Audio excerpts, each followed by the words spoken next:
Hello, everyone. I'm Milenia Ventroni, the Advocacy Officer and Fundraising Officer of YMCA Europe. And this is another bit of your advocacy lessons for your Leadership Academy.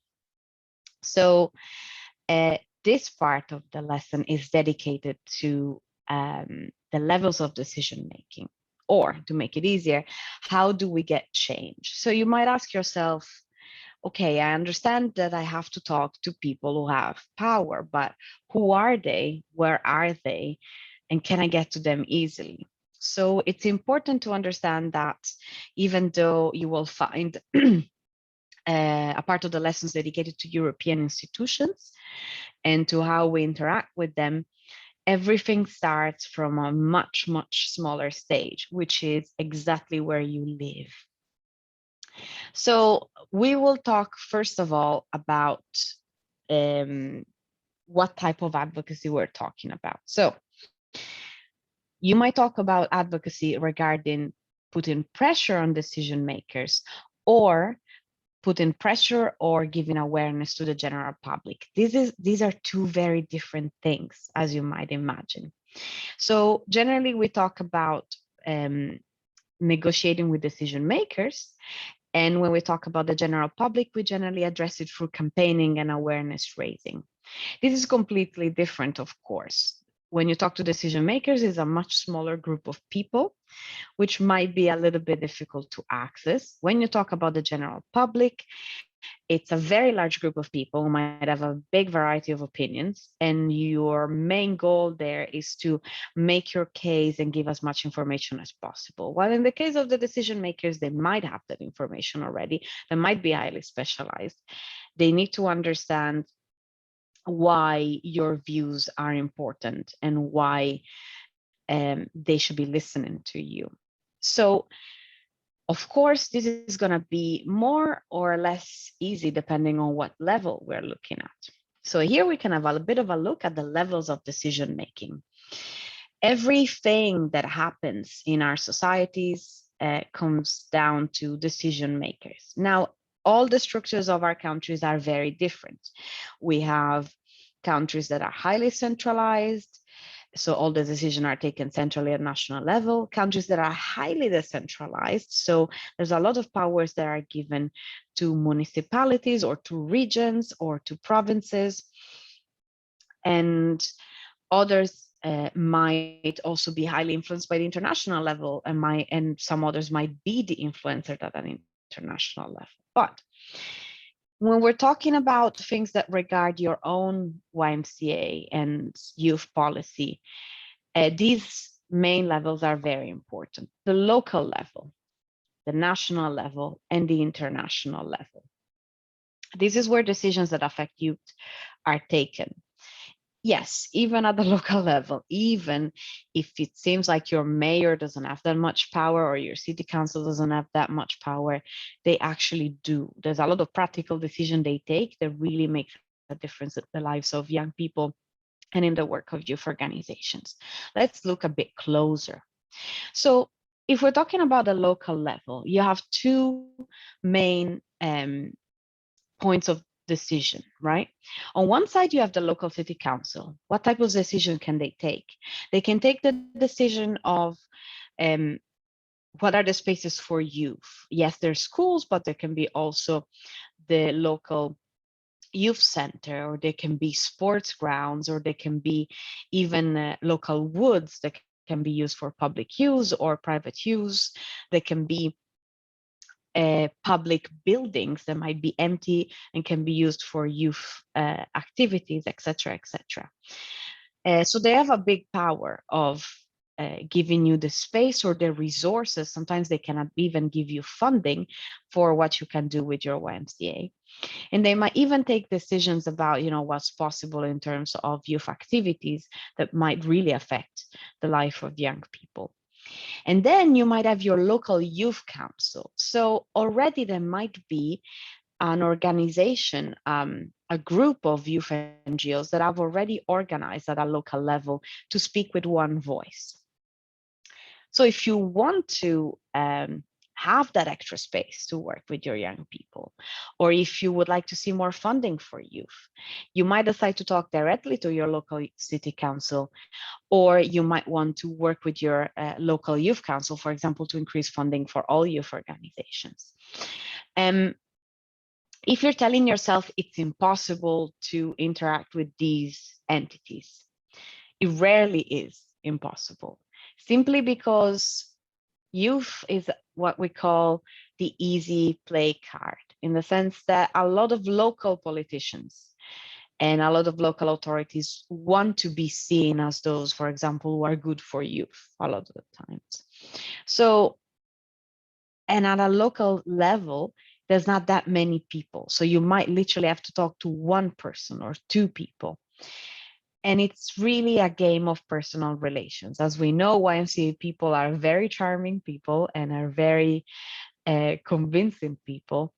So this is something that is worth trying. Either joining the local youth council, very important, but also to get to know your local decision makers, either the mayor or the city councilor that deals with youth activities or education activities or sport activities, and get them to know you, the good work your YMCA does, so that one day you can sit down with them and talk about specific availability of spaces, availability of funding, or build a trust that they would have, that you are not a troublemaker, for example, that you're not a threatening actor, and that you are a good force for that community, for that city council. So that's one level for you, the local level. Second level, that's the national level. So you might want to act at the level of your national YMCA to put pressure on national decision makers. Who are the national decision makers? On one side, you have the ministries that take care of youth. So this might be the youth and education ministries. You might have a minister for youth, one for education, or one for sports, for example, or they might be bunched together. It depends country by country. And then you will have a national youth councils. Yes, you do. All of you have it. If some of you are saying, no, but actually we don't, you have it. Any member of YMCA Europe comes from a country that has a national youth council. Now, your YMCA might be a member of it or not. I always suggest you should be, because that's one extra platform you should be on. Oftentimes, if you're not a member of the National Youth Council, it would be more difficult to talk to national decision makers. The National Youth Council might have a long established relationship with them. And also you have the strength in numbers, right? You're not alone. In the National Youth Council, you can ally with other youth NGOs and advocate for what is right for young people at a national level. Also, the National Youth Council might be the one that would create your first point of contact with national decision makers like ministers if you've never had a chance of meeting them. Through the National Youth Council, you can also have a good excuse to contact your minister. To have a meeting with a minister, you need to have a topic, but we're going to talk about that too. At an international level, as we will talk about it in the other presentation, you have European institutions like the EU and the COE, the COE, the Council of Europe, but you also have international organizations like the UN and the ILO, where, for example, YMCA, the World Alliance of YMCA, has a seat, permanent seat as an observer, so they can speak there and they can make their voice heard. In terms of platforms where youth organization can talk to decision makers, at this moment, the European Youth Forum is the biggest formalized and most important one. And we talk about it in the other presentation too. So you might have seen, if you've seen the part about European institutions before, you might have seen this schema before, but it's good to repeat it now. So as we said, if you are a member of a local YMCA, right, you would be the one that would have the most interest in working with the local city council, but also, if you have one, to join your local youth council. Also, as a local YMCA, you will be a member of a national YMCA. And as a national YMCA, you have a high interest also to be a member of the National Youth Council. Your target as decision makers in this case are not your mayor local city councillor. In this case, it's your ministry or youth ministries. And I did not talk about this before, but many countries also have the regional level. Goes without saying, if there are regional platforms like regional councils or regional youth forums, it's absolutely fundamental that you join them, because in some countries, for example, Germany, Spain, those bodies have huge powers regarding youth. Then your YMCA is also represented by YMCA Europe, and both the National Youth Council and YMCA Europe represent you in the European Youth Forum. And then the European Youth Forum will represent you vis-a-vis, as we say, face-to-face with EU institutions, or face to the Council of Europe. So as you can see, the levels of decision making are very important. Who has the power to decide what? What is your priority? If your priority, for example, is the environment, there's a lot of things that can be done at a local level for the environment. There's surely laws and rules about sorting trash. There might be specific situations going on. There might be a specific place that is very dirty and has been abandoned. You might ask to be able to do a cleanup, or you might also ask to change a procedure if that procedure is causing that pollution. But if that pollution is caused by a situation that is happening at a national level, then it's in your interest, if environment is a strong priority for a local YMCA, to talk about it with your national YMCA and see if you can push this priority, this environmental priority, at a national level, and make it so that your national YMCA can organize maybe a meeting with the environment minister, with the youth minister, or with the ministries, so the civil servants rather than the politicians, and talk about what can be done at a national or regional level about these topics. And also, if you have had a good experience doing that, it's absolutely important that you also communicate your need to work on that topic, say the environment, to YMCA Europe, because in that way, you can be put in contact with other best practices that have been done in other countries. You can be put in contact with other YMCAs that have done the same work, but also you've given us also an incentive to bring that topic a bit higher on the agenda when we work within the European Youth Forum and towards EU institutions. So there's a few guiding principles that you should consider when you want to advocate, or when you want to have a weight on decision making and its different levels. First question you always have to ask yourself: who is competent? Who has the power to decide on what? Study, read up, study the structure of local policy. Please do, because of course, without information, you don't know who to talk to. You might go to the person who doesn't have power. It's a really bad look. You go to the person who doesn't have the power to decide on that, and they're like, I'm with you, but I have no power to do anything. So then, second thing, once you understand who's competent on something, ask yourself, do I go there alone, or are there already platforms that are set up to do this? Is there a local or national youth council? Is there, for example, a stakeholder consultation that happens every year or every month regarding these issues? And then join up. Always join up. It's always a good idea. People get the chance to see you. People get the chance to meet you, and you also get the chance to ally and to create strength in numbers. If there are no platforms, please think about creating one. This is so important. Find your peers, other youth NGOs, form the platform, or form a simple alliance, or 4 or 5 YMCAs, sorry, 4 or 5 youth NGOs. Why? Because decision makers will be, of course, more pushed to action if they see that this topic does not only interest one organization, but all youth organizations. It's something shared by youth, not by just some people. Also, if you're working with other youth NGOs and you have never done this before, you might want to ask to some of them, do you already have contacts with decision makers? This will save you a lot of work. Sometimes you might not have found information who's competent on what. They may already know. They may be willing to share their contacts with these people, maybe because they tried to advocate on their own, they weren't successful, and they thought, one extra can help out. We have seen this happening even at a European level. If none of your people, say you form a group of 4 or 5 NGOs, you formed a local youth council that wasn't there before, and none of you has contacts with decision makers, it's absolutely acceptable and important that you all create a message together to present yourself, to introduce yourself to those decision makers and to start a dialogue. But to do that, as I said before, have something to talk about. It's okay to introduce yourself, absolutely, but do even give a small preview about the topics you'd like to talk about in the future.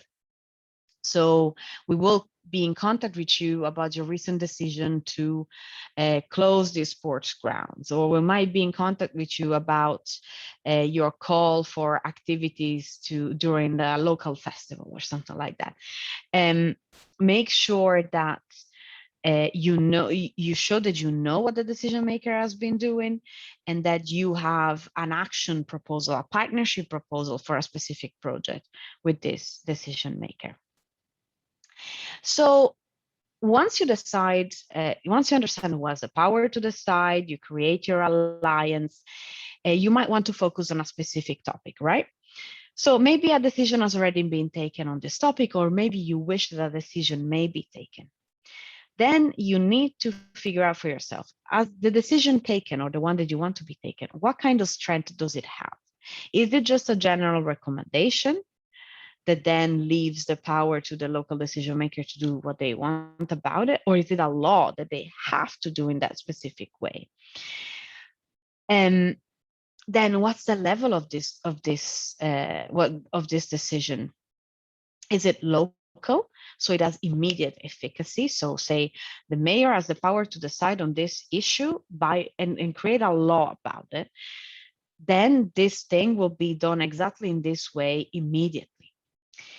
Or a law has been made nationally and the decision maker has to implement it locally. He might have the power and also the necessity to create some specificity at a local level, and he might need time to do that as well. So you have time and you have space to contribute to how the decision is taken. Also, you need to have clear what type of request do you have? Are you asking for more funding? Are you asking to rights to access, for example, a specific decision-making group? Do you need physical space for your young people? So is there an empty space that you wish to be used for youth activities and you want to campaign for that? Or do you want to give specific information? For example, there will be a group of refugees coming into town. You want to, for example, propose your YMCA as the group that will take care of these refugees with a list of activities that you will present, but you also want to bring your expertise because maybe you have worked in the past with a refugee group. And so you want to make that decision maker aware of a few things that should be done and should be taken into consideration while working with refugees. You present yourself as an expert, and as such, you will be consulted. From your side, then, you will always have to have ready a project plan, so an action plan, the information that is needed. So people need to understand what's your expertise, young people or refugees, young people or young sport athletes, etc. And a strategy. You want to have either specific activities planned or a plan of action for that decision maker at a local or national level. So there are different ways then that you can carry your dialogue with decision maker. You can just raise awareness. For example, you want your local decision maker to understand a little bit more about mental health of young people. So you bring stories, testimonies, you make them understand, for example, that the COVID pandemic has affected them and their mental health in a certain way, etc. Or you participate in an official consultation, which is a little bit different. There, the questions in the awareness raising part, you are the master of all the information that you give. In the consultation, we'll have specific questions that will be asked to you. So it will be the decision maker who will ask you those questions and will shape what type of information you can give. Or you have a dialogue, a much more informal setting where you just sit down with the decision maker and together you can have a combination of awareness raising, a consultation, or you can propose action. And then you can have just a partnership. The decision maker can already trust you maybe and already wants to do something that interests you, and then they want to involve you in that. So these are the practical ways in which at a local or national level you can interact with decision makers. And of course, this is a general overview because this will look quite different according to the political and administrative system of your country. And the good news is that maybe other local YMCAs in your country might have done this already. Or other YMCAs from countries that have a similar system might have done this already. This is why it's really important to create a space at a YMCA Europe level where advocacy is discussed. So always make sure to try and understand who does what at a YMCA level. I'm a good point of contact. So if there's some information you'd like to know and you'd like, our YMCA is strongly motivated to work on mental health or to work on environment. And I will most definitely be able to put you in contact with the YMCAs who have developed expertise in that. But also do involve your national YMCA always, because they might be able to put you in contact with with other local YMCAs who have done this pattern and this voyage through participation as well. This seems complicated to you, but actually it all comes down to conversations that you will have with people, real people, conversations to which you have to come prepared. And this presentation, I hope, will give you a bit of a schema, a bit of steps that you can go through to prepare yourself. But at the end of the day, it's a chat. It won't take away anything from you. It will give you a chance of showing who you are and what you do.